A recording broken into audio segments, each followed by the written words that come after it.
কিছুদিন আগে বিয়ে করছেন না? এখন মন খুব খারাপ। শ্বশুর বাড়ি থেকে ইফতারি পাঠাইছে অনেক কম।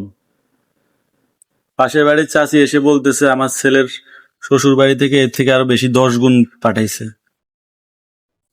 এরপরে পাশের পাড়া প্রতিবেশী যা আছে সবাই এসে বলতেছে এগুলা কি পাঠাইছে ফকিরের মতো।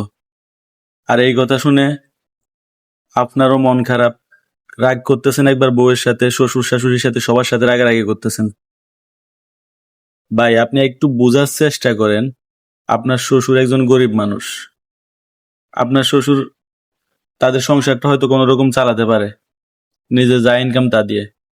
এই যে কিছুদিন আগে যে আপনাদের বিয়ে হয়েছে, আপনাদের বিয়ের মধ্যে যত টাকা খরচ হয়েছে, এই যে 200-300 জন মানুষ যে গেছেন আপনারা, গিয়ে খেয়ে আসছেন, ওই টাকাটা কোত্থেকে আসছে ভাই? ওই টাকাটা সম্পূর্ণ আপনার শ্বশুর অন্য অন্য মানুষদের থেকে লোন নিয়ে আপনাদেরকে খাওয়াইছে। 2-3 মাস পরে আবার রোজা চলে আসছে। এখন রোজার সময় ইফতারি দিতে হবে, যেহেতু নিয়ম, মাফ তো আর করবেন না একেবারে। সেহেতু সে তার অ্যাবিলিটি অনুযায়ী দিছে, এগুলোও সে অন্যদের থেকে ধার দেনা করে দিছে। কিন্তু আপনি আপনার প্রতিবেশীর কথা শুনে, আপনার চাচির কথা শুনে তাদের সাথে রাগারাগি করতেছেন। আমরা একটু মানবিক দিক বিবেচনা করতে পারি না ভাই? সম্পর্ক কি 1 দিন 2 দিনের জন্য? একটা সম্পর্ক সারা জীবনের জন্য। আজকে তাদের অবস্থা হয়তো একটু খারাপ আছে, একটা সময় আসবে তাদের অবস্থা অনেক বেশি ভালো হয়ে যাবে।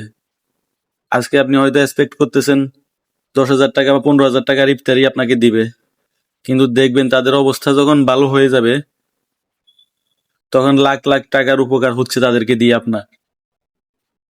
এগুলো বুঝতে হবে। একটা সম্পর্ক হুটহাট করে মানুষের কথায় নষ্ট করে ফেলা যাবে না।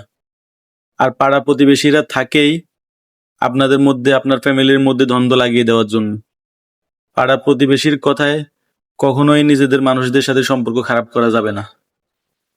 সবাই ভালো থাকবেন, পাশাপাশি এই ধরনের ভিডিওগুলো বেশি বেশি করে শেয়ার করে দিবেন।